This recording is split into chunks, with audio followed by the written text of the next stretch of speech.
This episode of Super Pulp Science is brought to you by Dragon Nanny, the story of a lovable little robot searching a desolate world for the last of the dragon eggs, trying to save an entire species from extinction. Now live on Kickstarter. Find everything there is to know about Dragon Nanny at chasingartwork.com.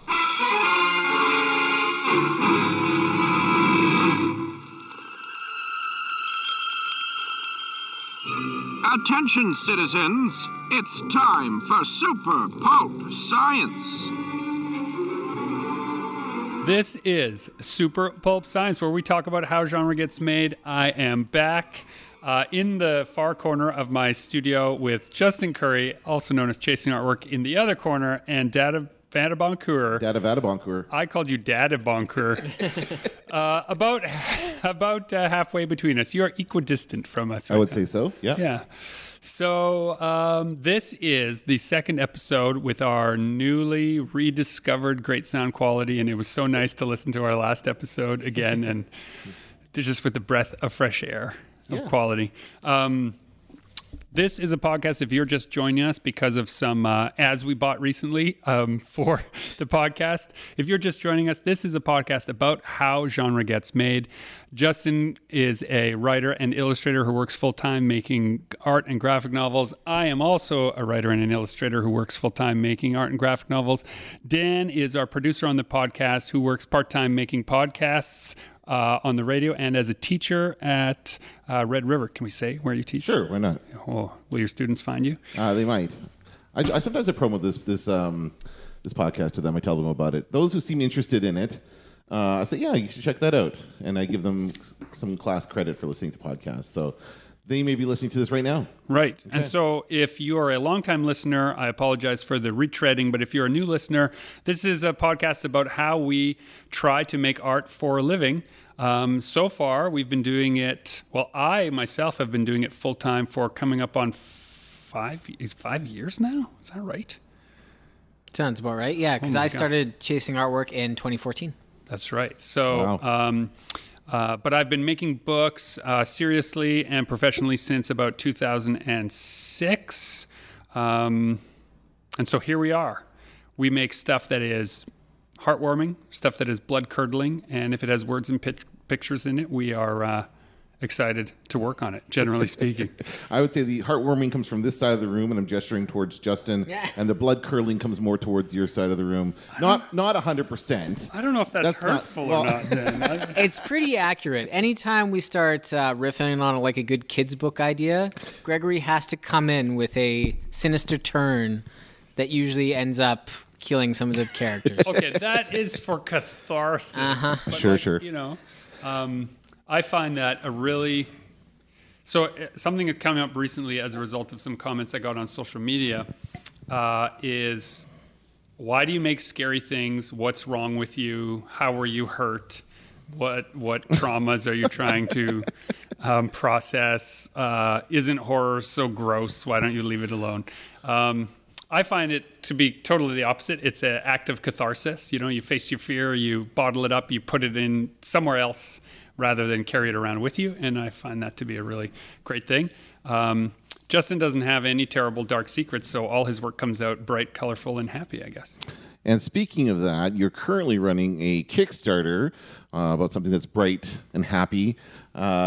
Is this a natural enough That's a pretty natural transition. Second guessing myself here, but no, Kickstarter for Dragon Nanny, which is your next graphic novel. And congratulations, guys, on reaching the halfway point of your campaign. Only 3 days in, not even 3 days in. 2 days in. You guys are halfway there, which is awesome. So that must feel pretty good. 2 days at 8 o'clock tonight. Nice. Yeah. I'm actually, it's humbling. It's totally wild to see what we sort of hoped and thought would be like a long, slow chipping away at it, sort of come in a rush in that first 24 hours was really, so thanks everyone. Well, and it could still do that. Like I haven't run a Kickstarter campaign before, but what I suspect was going to happen is a bit of a rush at the beginning. Yeah. And then from day like 3 to 27, it's going to be like it might just die for a while, you know, and then come back up again.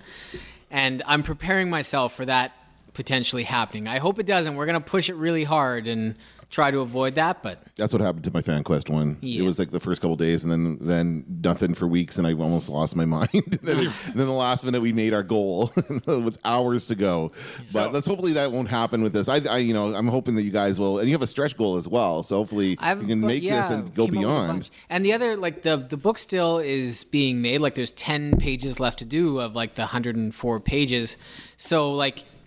Actually, today was the first day in like a week and a half that I've actually been able to like go back to making the artwork and not make Kickstarter ads and Kickstarter elements and advertising stuff. I'm back to just making artwork, and it's great. Over the next couple days, I'll start to have new pages and new artwork, and so I'll be excited to show those. And so the fact that I'll be pumping out new artwork for the project as the campaign goes on, I'm hoping will kind of keep everybody fired up about it. Yeah, And for sure. People love seeing that stuff, for sure. It's been kind of neat from the creative side. We've been going through our final drafts with our editor, Samantha Bico, and what's neat is that we have this gap in the artwork. So if there's a missing beat in the words that we can't quite fill or can't quite find the right tone for, I just have every confidence in the world that I can leave that up to Justin. And if we get those pages back and it's like, ooh, if only there was this one little emotion missing on this last page, then we can use a word to do it. Like we have this last little bit to turn on, which is kind of a fun time to be brainstorming that last little 5-10% of the project while all this excitement around the project is also building. And actually, on that note, like one of the things I was doing today was going back to some of the first finished pages and reopening for the first time in months. And so it's a scene I haven't looked at the file in a while, and I realized there's a beat of story that could happen right before that panel or right after. So before I do the final export of that page, I'm like making one new scene that might be used, might not, but I'm building almost one new scene for every file that I'm doing the final export for. So we're going to have all this like extra stuff to sort through and edit down. Yeah, and for future collaborators who are listening to this or wondering like how that works, what we're talking about is that basically 80% of the story is finished right now, including the draft of the narration that goes over top. And we're just coming in for that last little bit to decide, should this page be 2 pages? Should that section be 3 more pieces? Look, we have a little bit of flexibility now to meet that final. Is this it right here? That final section. I can look at it. I can see it. Oh, cool. Oh, there's no words in those boxes. There's no words on That was that before one. Gregory got at it. Yeah. And I actually work differently on this one than I normally do. I often will just do a digital pass. Like I'll just take the word in a PDF, take the document, and then write over top. But this time, Justin had printed out, it was social distancing, it was in full effect, and we were kind of like done with looking at screens. And so we met at the studio one day, and he had brought a printout of the book as it was, as far along as it was. And I took it home and I laid it all out. Like I had to actually spread it through 3 different rooms in the house because it was oversized pages and then whatever. And I was just walking through it, putting sticky notes of I had my draft, right? But I just scrawled it into my notebook. I got totally off my laptop and then started scrawling it onto sticky notes. And the art you had printed was a big enough size that I could place the sticky notes as if they were the narrative bubbles. I see, yes. Right? And I got to sort of read the story and so I did that and I put in, God, I don't know, 150, 200 of those stupid things. And then I just went through and was like, don't need this, pull, pull, pull. Oh, this page already does that, pull, pull, pull. Like my big process was I had overwritten, we had separated and we'd been kind of separate from the drafts for so long that I just overwritten and just paring away down to this like core idea that the only thing that is not said by the words is, I kept saying that to me, or by the art. I kept saying that to myself. Okay, does the art already give me that emotion here? Yes, I don't need any of these sentences that go along that are trying to create that emotion. Does the art give me this? No. Pull, pull, pull, pull, pull. So it was been really fun. Isn't that what you recommend too, Dan? Like you write a lot and then pare it down. Oh yeah, for sure. Yeah, it's always better to cut away than to try to add new things. So just throw everything on the page and then see what sticks, which is almost literally what you did. Almost literally I did. And then then I did like just the fastest, like over a PDF draft, which I sent to Justin, which then he converted to like a really quick pass of like a proper lettering, and then we slammed it off to our editor to basically be like, Sam, is this any good? And you know she's going to give you an honest response. I know. She's best it's at. frightening. She seemed pretty happy with everything. Pretty happy, yeah. She Good. seemed pretty happy. An angel. I love you. You know, I've been pivoting out of that. I had a Zoom call with two producers on The Meat, which is The Meat. The Meat, which is a MEAT. MEAT. Not EET. Yeah, it's not about a meeting. Not a romance, but yeah, it's about it's a science fiction horror project that I'm doing a comic book adaptation for, which is about like a meteor, pun intended, that comes to Earth and then infects a packing plant, and all the meat comes to life, and it's Oh man. it's so gross. It's such the opposite. And this is a film they're shooting? This is a film that is they're doing pre-production for it right now. So, you know, the making movies is a long process. Yeah. So they are looking for financial partners and producing partners and polishing the script. And the place I came in on the production was to say, how do we get this idea visually represented so that it's easier to pitch and take around? Okay. But for the same money, I suggested, well, I could take this production work and also produce somewhere between a 22 and a 32 page comic that is also like the cold open of the story. So one of the things that's like practical about that is, and we just had this meeting yesterday, so I can talk about it, is to create the first issue in such a way that there are 3 different suspenseful reveals of a couple of different creatures that on paper are, I hope, equally terrifying, but from a budget perspective are low, medium, and high budget effects, you know, deliveries, so that them as putting their lookbook together and their pitch packages and talking to other producers, they can say like, well, if we got X number of dollars, the movie would look mostly like scenes like this. If it was Y number of dollars, it'd be scenes like this. And one of the things that I said in order to make that possible and fun for me is I want to be separated from the script. I don't want to have to follow the script. I want to follow the situations and the themes of the script. So the like guiding principle was real people in real scary situations, right? As long as each little piece that I write and put together just follows that basic thing that it's humans responding the way humans will respond in a really bad situation, and then a monster attacks, then that's going to also follow the theme of how they want to write the script anyway. So it works as a pitch. A movie changes so much from the script to the screen that trying to do some faithful right now adaptation of it actually hurts everybody's momentum, and just getting really excited about what kind of horrible things might happen in a movie like this that would be interesting, fun, and haven't been seen before. That's sort of what I'm after. Yeah, you got to be able to pivot. Yeah, pivot. So, and our timeline went from like before March, it was like, oh, we're going to be in a fast track and maybe be shooting by next summer.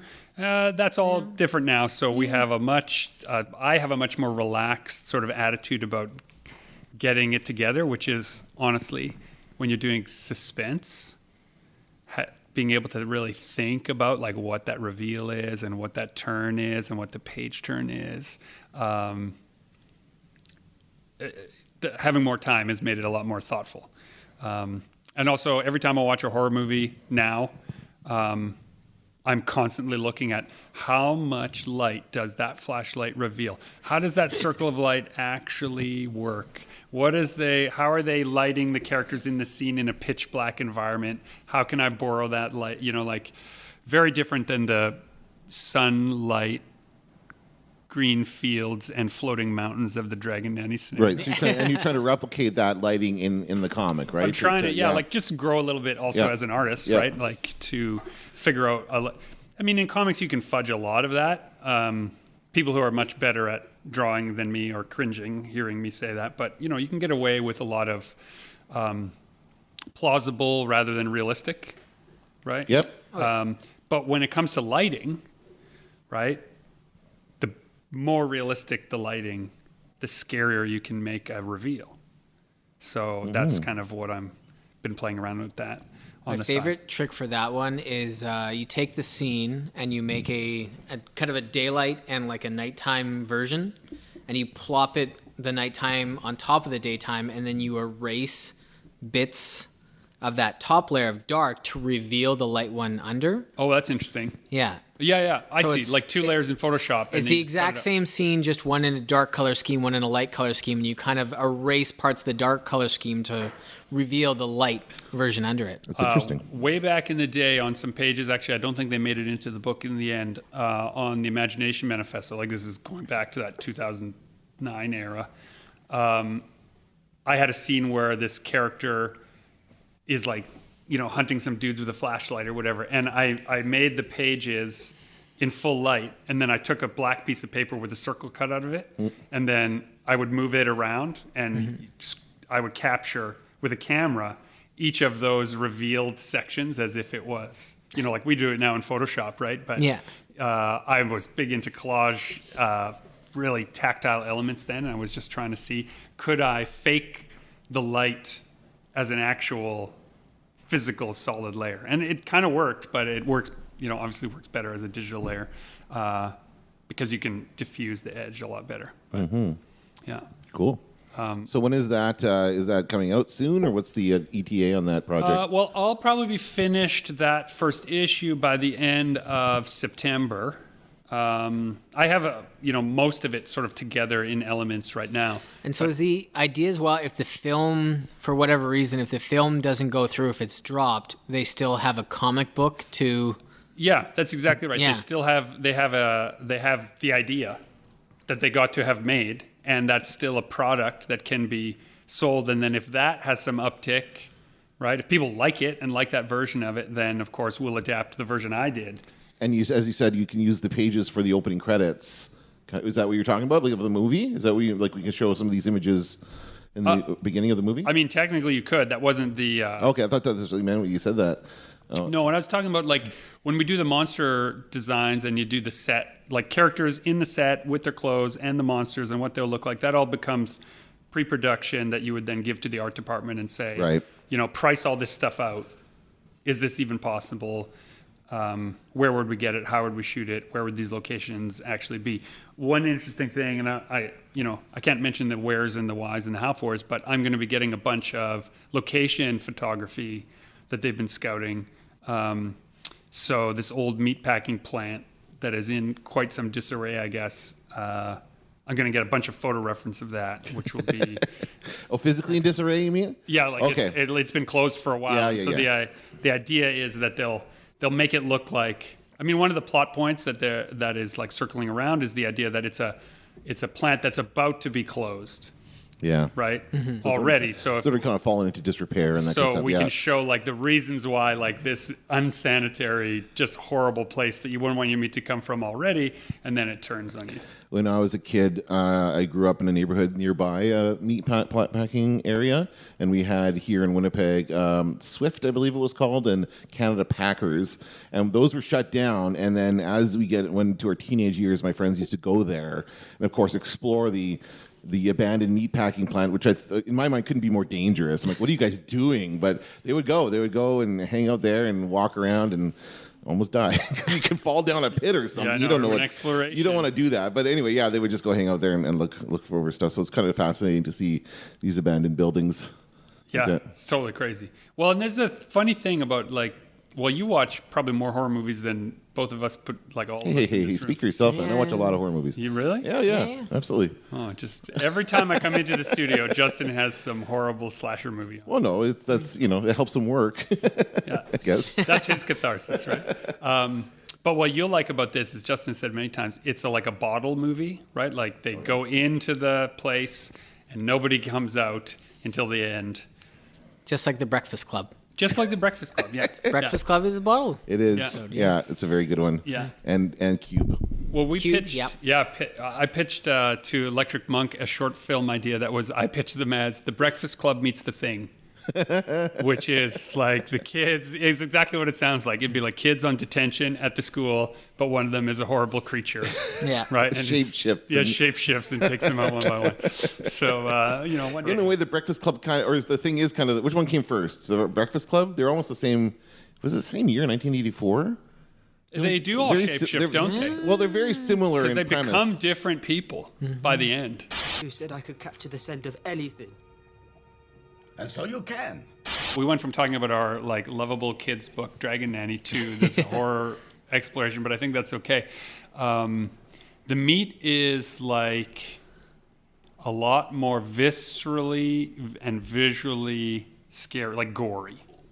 Whereas I'm working on a project with Dr. Ball called The Eye Collector, which is much less gore and much more suspense and much more like this dream-like idea, but it's also a very scary book. Is it about somebody who actually collects eyes? It is about So you at least have some eyeballs in it. like a parasite that like a dream-like god, essentially, who convinces a couple that they should trade some of their kids' body parts to it to have their dreams fulfilled. Oh, wow. Right?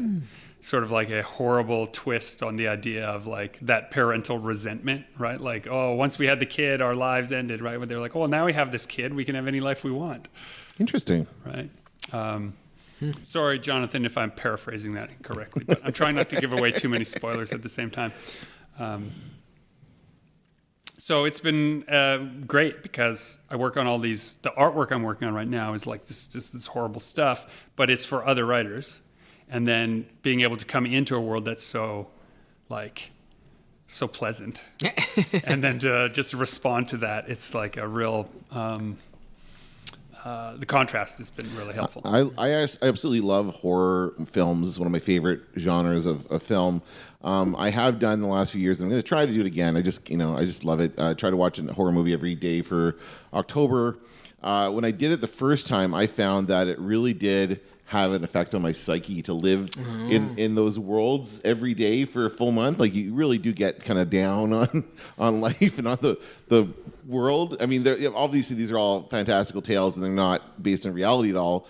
Some of them are, I guess, if you're watching a film about a serial killer or something like that. But if you spend too much in the world of horror, you kind of become jaded, maybe, or I don't know. What's the word I'm looking for? No, I hear you. Yeah. I heard it expressed once. You guys, and again, you're watching more horror movies these days than I am. You tell me if this tracks.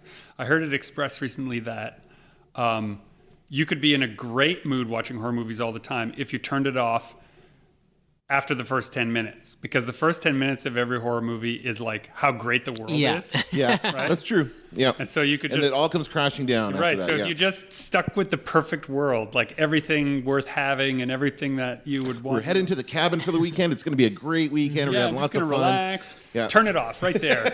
Although I think the same could be said of like almost anything. I remember like when I was like first working as a graphic designer, and I was working on like some more. It was a lot of grunt work. Like I was doing newsletters for a pedorthic clinic, so like foot doctor newsletters for like days and days and days. And so to kind of like keep myself sane, I would listen to like a lot of comedian stand-up, like just through the headphones. And it just like got to a certain point that like I was still like, it would cause the physical reaction of like chuckling and like, that's funny. But I just was not enjoying it anymore. I've listened to so much comedy and it's just like, I'm just done. I just don't want to listen to any more comedians. Yeah. Well, you get oversaturated with Yes. anything, right? True. Yeah. Variety. A change is as good as a So rest. I wonder if that's the movies themselves or just you looking at the same kind of thing over and over and over again, and your brain just being sick of it. One thing I'm going to do this year is I'm going to plan it out a bit more and plan ahead of time what I'm going to watch so that I can actually try and stick to it better. And also try to because I always what am I going to watch tonight? And just kind of turn on Netflix and see what's there. But if I do it this way, then I can kind of plan it out and watch different types of horror movies because there's a huge variety, right? There's all kinds of different horror movies. And if you don't like the gore, that's fine. There's a ton of movies that aren't gory, that are still scary. So I would balance it out because I do tend to gravitate toward the gore a bit more often than not. So that's what gets me kind of like, oh my God. Somewhere in the middle, get like Dale and Tucker versus Yes, Evil, like yes. some dark comedies in there. Yeah, those are that's a great movie for sure. Well, yeah. like the horror movie genre itself knows itself well enough, or just, any kind of storytelling. You need to change it up. It's why so many horror movies have so many great comedic characters to just cut that tension. Yeah. Right? They just interrupt it with something that changes, flips the switch for a minute. And I also, sorry, go ahead. Isn't it funny that like at one point in history, like horror movies were like the biggest money makers at the cinema? Because they're so cheap to make. Is that Right? why? Yeah, return on investment is Return on investment. Yeah, and there now, was- like as soon as something's rated R, it's doomed. Well, I think there's still a place for horror films. But, yeah. But you could make it with no big name actors. Yeah. You can make it for relatively low budget, comparative to the big CGI budgets that are out there. And for me, I think that another reason that makes horror movies good is that they are more willing to take risks on them, story wise or any other way in the film, performance wise perhaps, which makes it interesting and unique in some ways. Well, right? so many horror movies, are made right now in that $1 to $5 million budget range, whereas so many the big, monster movies or whatever that we would want to see as an R-rated, or we'd say like, oh, why don't they make that an R-rated movie? They're spent $100 million on those. They need that to Right. be a They need- blockbuster for the whole Yeah. They family. need exactly. as many people as possible to be able to buy that ticket. So you can make a film exactly lower budget means it can be as gory as you want it to be. Yeah. Because it can just be 18-year-olds going to see, or people over 18 going to see it. So Yeah, you just have that recoup. Interesting about changing up the narrative flow there. I just did a. I had an epiphany while I was talking about that I had just done that by accident. Today is the final deadline for people to send in. Valiant Comics did an open call for writing submissions. It's kind of mean of you to say this now because by the time this podcast goes up, I know. people who Well, I mean, had they're not forgotten gonna- about it. They're not going to pull anything together with 3 hours to go at this point. Too late Maybe now. they had it already. They just hadn't hit submit yet. And now you've Maybe just they've ruined their forgotten day. that they've missed the deadline. Sorry, future listeners. But so in comics, breaking into comics is pretty easy to find a company that is looking for artist submissions. It is very rare to find any of the companies in the top 5 of comic book land that are asking for writer submissions. That's just not a thing. Part of this, I think, is brought on by the fact that DC Comics, now this is just my opinion, I don't know if this is in fact true, but one thing that is true is DC Comics laid off a huge number of their creative teams and editorial, and it just seemed to coincide with Valiant also saying like, hey, there's a place for you at this other great company if you have written submissions, because how they wanted you to do it was to submit not scripts or pitches, but finished comic pages. You could submit 20 comic pages that you had written. It could be drawn by anybody, but you had to have written them, and they would, on the strength of that, you might get a meeting or a callback. So stick figures are allowed. I guess technically, if you'd have to have a really great Dialogue in that one, yeah. But the idea here is that writing for comics is a very different medium than any other medium, and so demonstrate your ability to collaborate with the writer, artist, letterer, colorist combo, right, to produce something that elicits a response. And so while I was putting my pitch together, I did 3 short. My pitch consisted of 3 very short comics and 1 excerpt of a much larger piece. And as I was arranging them within the PDF, I realized that the notes of 3 of those stories are kind of the same downbeat of like horror, misery, death, fear. And if you're in the wrong mood for that, that's going to turn you off. And so I had to readjust it. And I had a few of these little comic strips I had done a while ago that I did a polish on that are like 3-panel jokes that I put in between them. So like before you would go on to the next comic. like a palate It's like a palate cleanser of yeah. these dumb jokes. Yeah. So that will either turn them off completely because they're like, what, this isn't what we asked for. Or I'm hoping it will allow you to view each story with a new kind of reset, like taking the ginger with your wasabi. Yes. Right? Okay, that sounds good. Good luck on that. So yeah, thanks. I'll keep you posted. It's a long shot, but it's never know. I have loved the Valiant comic universe for my whole You miss life, 100% of the shots you don't take. It's so true. That's Alexander Hamilton. I'm joking. It's not. No, it's not. Wayne Gretzky. Hamilton took his shot. Yeah. Right? True. Yeah. What else did you try? No. Madame mia, have you gone completely insane? They told me I had to experiment. Experiment? So earlier this week, someone attempted to scam me. Oh, no. Scams. And it's kind of like a bizarre story. So I got an email early in the morning from Telltale Games America. Oh. And That must Telltale have seemed exciting. Yeah, I'm familiar with Telltale.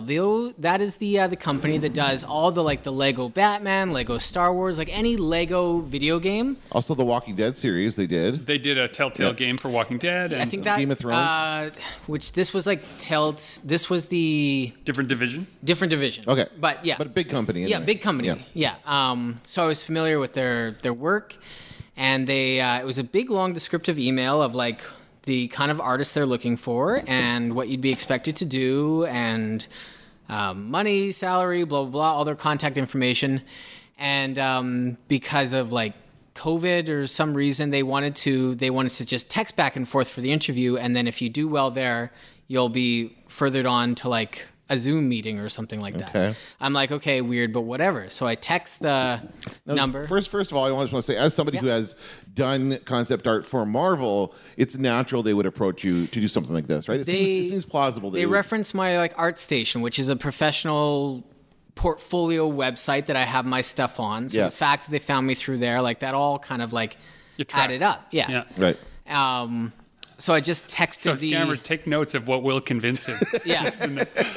Also, like I haven't interviewed for anything in like a very long time. Since Usually I was 2014. doing.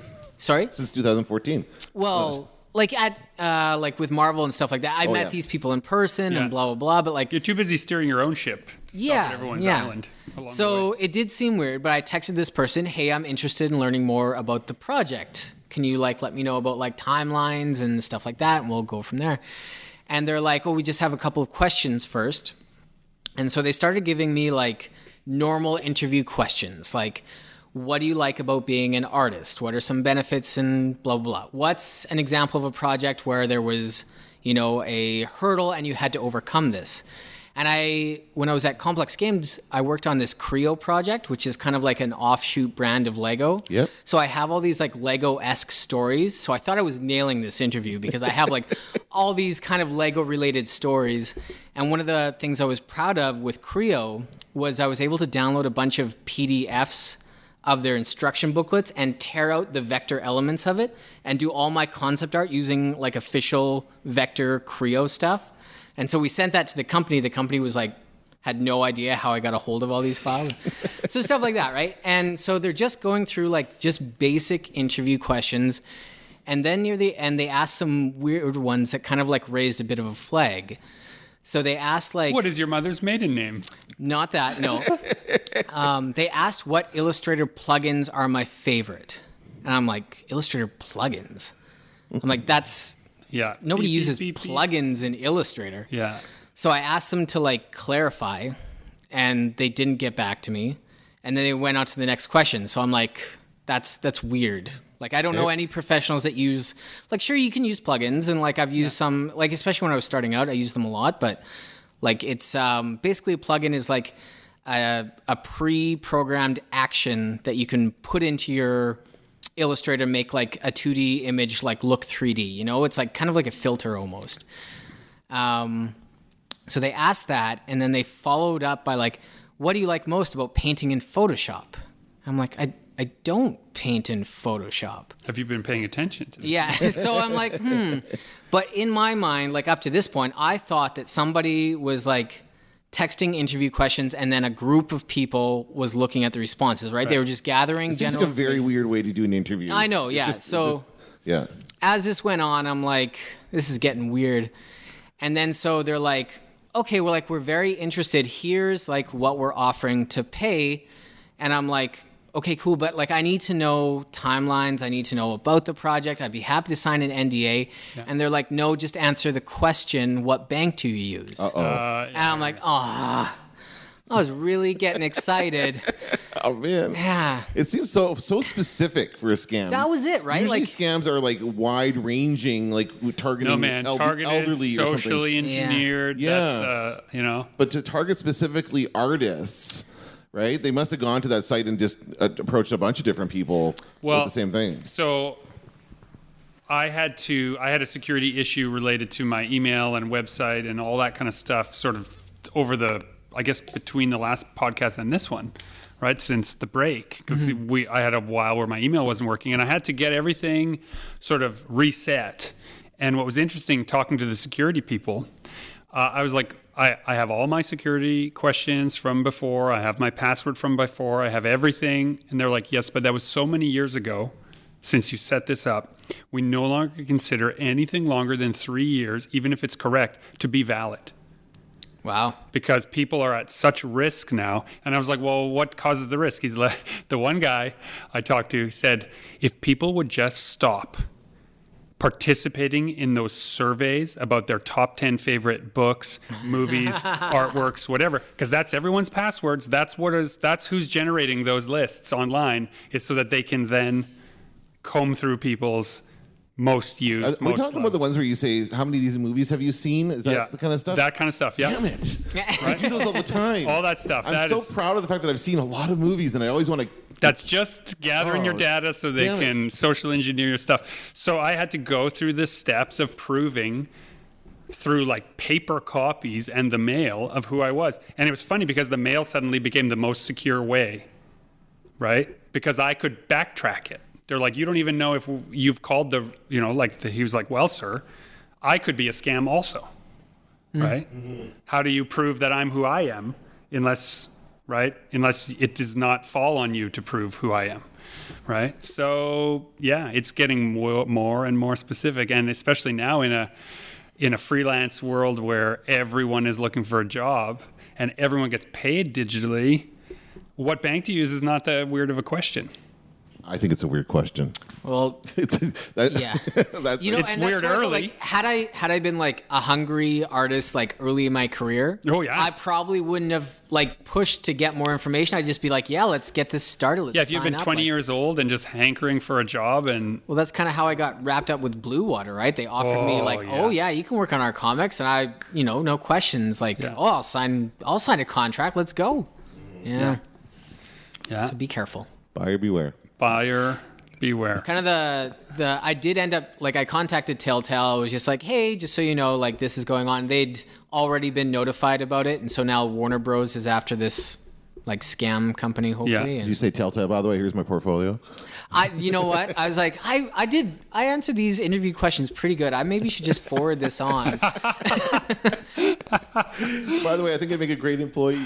Oh my goodness. You should get me to work on your stuff. Yeah, and it's interesting too, as long as we're talking about like this interview process, how different it is to apply for a job you've never had before versus apply for a job you are already doing in lots of other fields. Like sending this stuff to Valiant, it wasn't like, oh my God, I hope anybody, please will hire me to do comics. It was like, here's a bunch of comics I'm proud of that I already made for other people. Yeah. Right? If you think they're also good, I'll happily make some for you guys because I love your company and your characters.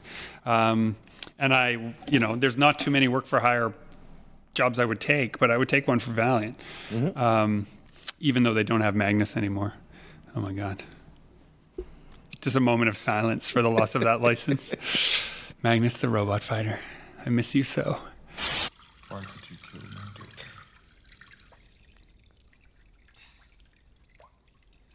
I just needed her. It's the future, Justin. Mm-hmm. Welcome to the future. We've sent off the Dragon Nanny books. We've fulfilled the Kickstarter. We're happy with how it's gone. What are you working on next?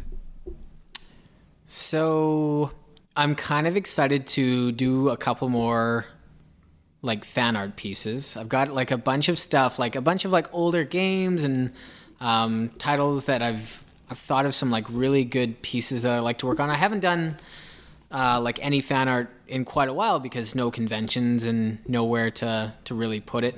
But shortly after Dragon Nanny, I would like to print my next art book. It's pretty much complete and ready to go. So I have a couple pieces that have thumbnailed out and have been building for a while that I'd like to do. And then my business plan kind of is, if Dragon Nanny is a success, by January 2021, everybody will have their books. By February, March, I'd like to put on another Kickstarter of the next book, Old as Salt, Strong as the Sea, which is about these massive golems, lighthouses that are patrolling dangerous waters full of sea monsters to protect sailors. And I'm excited about that book. And it really fits in nicely with this Kickstarter plan as kind of a distribution model. Because otherwise, I like printing my own books, but if I can't go to trade shows and bookstores myself to sell them, I'm kind of stuck. Yeah. And if you pitch it, I mean, we have a deep enough portfolio now and enough track record in the numbers that we could very easily approach other publishers, to do an imprint with them or to, just release the books through there. But for the dear listener who is saying like, yeah, why wouldn't you just go to a big publisher then and do that? The way you get paid is so different. You're lucky to get 10%, and that 10% drips over years. And there's no way, you can't make a living that way unless you have a runaway bestseller. And even if you have a runaway bestseller, then what? And then how many? You have to have another one. Yeah. Right? How many publishers do the Hollywood accounting where, your book is making money, but there's all these costs that we forgot about that are associated with your book, and our printer cost a lot of money for new ink, so money went there, and we needed to go on vacation, so your money went there, and there's no money left over for you. Paper costs. Well, a big enough, reputable enough publisher, a little different. But so there are some like mid-range publishers here in Winnipeg, that we work with and we work with regularly, and they're great. But it's just that as soon as you add 2 or 3 more steps in the production cycle, everybody has to get paid a little bit. And so it's much harder to maintain that living wage. So that's where we were hoping Kickstarter becomes that middle ground of just, we still get to be the distributor. The book costs the same to the person buying it at point of sale, but we get to have that living wage out of it. In a way, it is kind of the perfect opportunity for you guys at this point to transition into a Kickstarter model, because you've spent years building up an audience, traveling to the conventions everywhere, and these people who follow you on social media now have a chance. Again, you can't go to their city for a convention, so they still have a chance to buy your work. And now they can do that on a regular basis. You can just keep doing books through Kickstarter, right? Yeah. Really, it's just an online store with transparency. Pretty much, yeah, exactly. It's an online store where you can see how many sales a person has made. Yeah. And you have to be very transparent about the production process and everything, that any problems you might be having. And the other thing about it is that if you own your own, I know you guys know this, of course, if you own your own content, own your own characters, then you have the freedom to do what you want with it. Yeah. You know what I mean? Yeah. Like you can, like, all this stuff can be optioned for a movie or for a series or something like that. And that pivots into sort of next year's plan, because, again, if the Kickstarter stuff works, and even if not, there's a couple of other companies I've been talking to.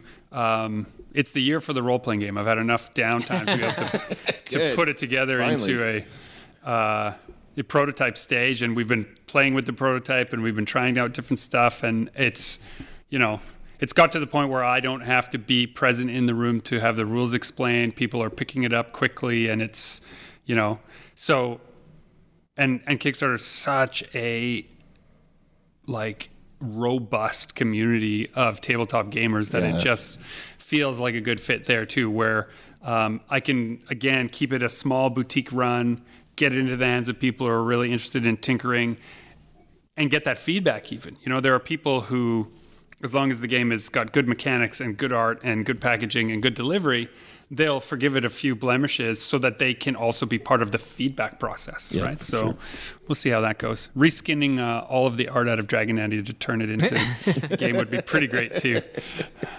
I can see that. You've got that 3D printed figure there. I can see that on a smaller scale as a figure on a board game. Oh my goodness. Right?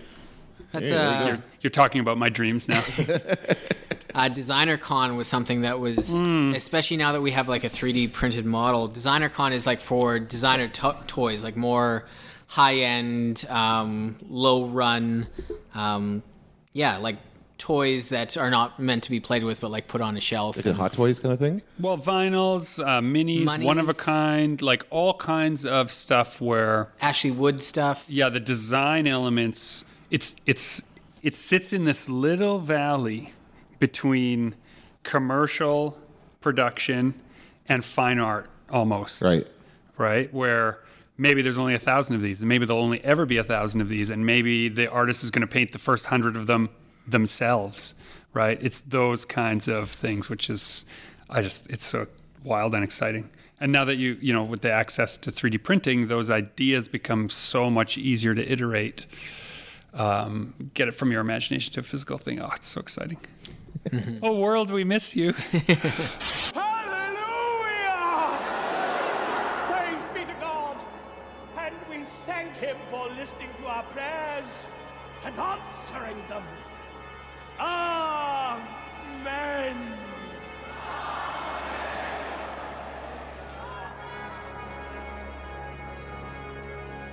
I rewatched one of my favorite movies, and I think I hated it the first time I watched it, but Perfume, Story of a Murderer. Oh, it's so good. It's such think I've seen a that. great film. Oh, yeah. And it's kind of a horror movie as well.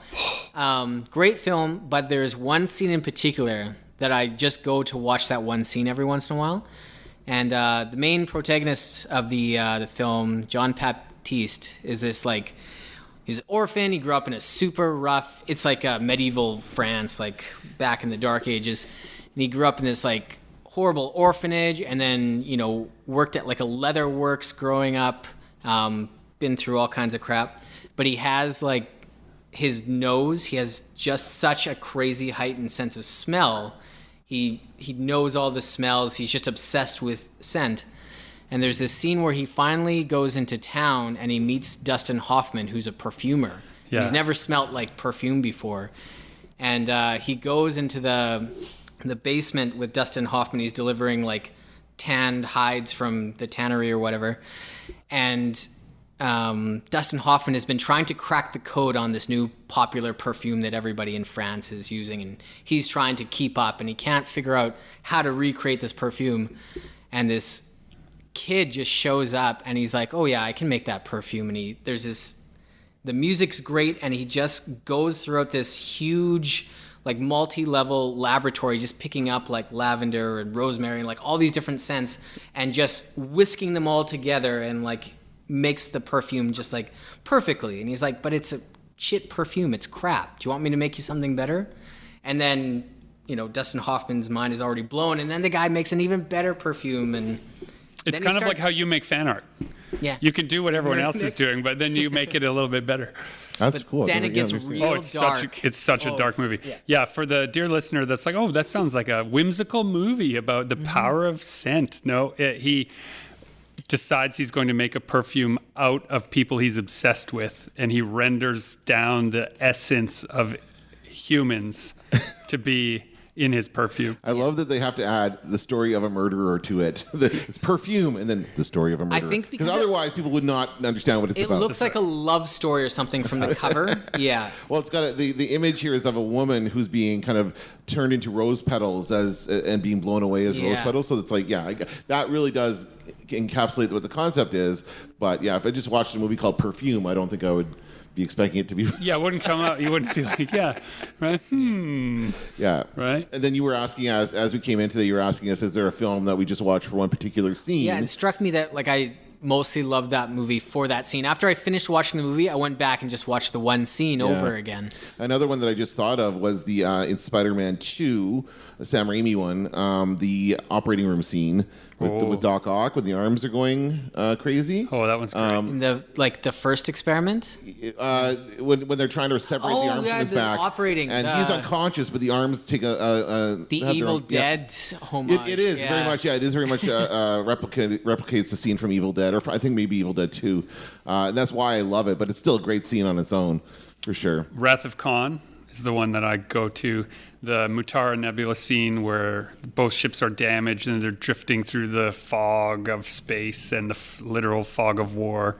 And, I can just watch that sequence over and over and over. Yeah. We should put that to the listeners. What do you guys, what's your scene in the movie that... maybe the movie's terrible, but you will watch it just for that scene. The Equalizer at the end where Christian Bale just kills everybody. No, not Equalizer. Equilibrium. Denzel Washington is the Equalizer. No. Equilibrium. Much Christian Bale has Equilibrium. Yeah. Equilibrium. Great film. I like the movie. What gets me is Tay Diggs in that film, because there's supposed to be no emotion in there, right? They're supposed to be taking these drugs that cut off all their emotions, but he is very expressive and very emotional throughout that whole movie. So clearly he's not on the drug there. I feel like there's a scene cut from that film. Yeah, probably. Yeah. Where he is also not taking the drugs. Right. Yeah, that's probably it. Yeah, but they could have left that in to explain it better. Yeah. So anyway, but I do like that. Yeah, you're right. That scene is very good at the end there when he just goes nuts with the gun kata or whatever that gun. Yeah, gun kata. Oh, it's so great. It's just a silly movie. So good. But, that's the thing. We all have things we love like that in genre. And when people are like, I can't believe you like that, often you're defending, I think, so often, that one gem that's hidden inside the thing that you would watch. You would suffer through all of it just to see that one perfect realization over and over. For sure. Very true. Is there a genre that you do that to, that like you just don't like anything that is X? Oh, like I just will completely discount? Yeah. Not generally. I mean, rom-coms I find very painful at the best of times, and yet Grosse Pointe Blank is a romantic comedy that I could watch. I don't like that one. I don't watch it. I think I have to revisit that, because I remember at the time when it came out and I watched it, I didn't like it. But I've heard so many people who love that film that I have to revisit it. I just like the acerbic nature of a character who no one thought would amount to anything. And now he kills people for a living. And when they ask him what he does for a living, he says, oh, well, I went into business for myself. I'm a contract killer. And they all think he's joking because that's what you would do if you heard someone say that. You'd laugh, ha, ha, ha. But he's like deadly serious, and it's just totally dead. He's always telling the truth. But, people, it's so outlandish that people won't believe it. Yeah, for sure. Just like that. It's kind of like what we do, right? What do you do for a living when we're in a cab somewhere or like in I change my answer depending on the setting. Like, graphic design is just an easy answer that people can understand, and I don't have to like talk too much about it. It's just like, lately I've just been saying like, oh, I work in words and pictures. And if they what do you mean? Well, most people don't want to talk to you. Right? So they've just asked, so you will answer, and they carry on. And if they actually do ask the question, I like people, so we can talk. Right? But I don't like the practice of like, hey, how's it going? Oh, good. That whole exchange in humankind. Asking when you don't really care. Yeah. Right, exactly, yeah. Right? I find that so hard to swallow. Ladies and gentlemen, I don't like to leave it on a sour note like that, but this has been Super Pulp Science, where we talk about how genre gets made. Hopefully there's a favorite piece of genre that you will revisit tonight just for that one perfect scene. This is Gregory Komichuk encouraging you to join the fight and make comics.